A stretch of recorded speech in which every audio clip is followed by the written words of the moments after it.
দর্শক স্বাগত জানাচ্ছি নয়া দিগন্তের ফেসবুক লাইভে। আপনাদের সাথে আছি আমি মোহাম্মদ লোটাস আহমেদ। এই মুহূর্তে অবস্থান করছি রাজধানীর তেজগাঁও কলেজের সামনে। সেখানে গতকাল রাতে চাঁদাবাজিতে বাধা দেওয়ায় স্থানীয় এলাকাবাসী এবং এনসিপির নেতাকর্মী সহ তেজগাঁও কলেজের সাধারণ শিক্ষার্থীদের উপরে ছাত্রদলের নেতাকর্মীরা হামলা করেছে এবং এতে কিন্তু বেশ কয়েকজন আহত হয়েছেন, একজনের হাত ভেঙে গিয়েছেন এবং একজন চোখে গুরুতর আঘাতপ্রাপ্ত হয়েছেন।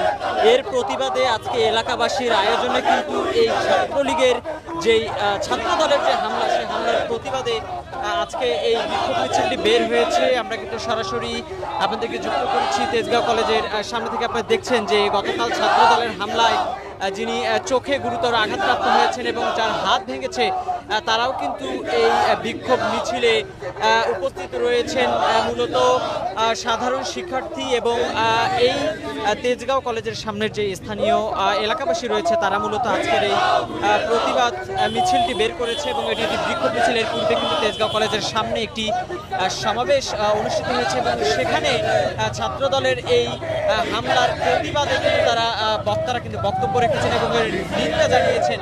এবং বক্তারা বলছেন যে একটি চক্র, একটি সিন্ডিকেট দীর্ঘদিন যাবৎ সড়কের সামনে অর্থাৎ ফুটপাতে চাঁদাবাজি করে আসছিল এবং এই চাঁদাবাজির প্রতিবাদ করায় গতকাল রাত 10টার কিছু সময় পরে তেজগাঁও কলেজ শাখা ছাত্রদলের নেতাকর্মীরা এই চাঁদাবাজির প্রতিবাদ করার কারণে তেজগাঁও কলেজের সাধারণ শিক্ষার্থী এবং এলাকাবাসীর উপরে হামলা করে এমন অভিযোগ কিন্তু করা হচ্ছে। এবং এই হামলার প্রতিবাদেই মূলত আজকে এই যেই বিক্ষোভ মিছিল, সেই বিক্ষোভ মিছিল কিন্তু বের হয়েছে এবং মিছিল থেকে জাতীয়তাবাদী দল বিএনপির চেয়ারম্যান এবং নবনির্বাচিত প্রধানমন্ত্রী তারেক রহমানের দৃষ্টি আকর্ষণ করছেন এই বিক্ষোভ মিছিলকারীরা এবং তারা বলছেন যে তারেক রহমান, আপনি জবাব দিন যে চাঁদাবাজির বিপক্ষে প্রতিবাদ করায় কেন হামলা করা হচ্ছে এবং বিএনপির ছাত্র সংগঠন জাতীয়তাবাদী ছাত্র দলের নেতাকর্মীরা কেন এই হামলা করছে। এবং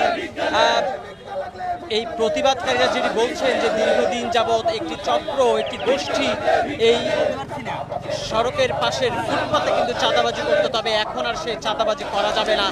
2024 সালের 5ই আগস্ট আন্দোলনের ফলে নতুন একটি বাংলাদেশ বিনির্মাণ হয়েছে এবং এই নতুন বাংলাদেশে চাঁদাবাজি আসলে আর কেউ দেখতে চায় না, এমনটি কিন্তু বলছেন আন্দোলনকারীরা।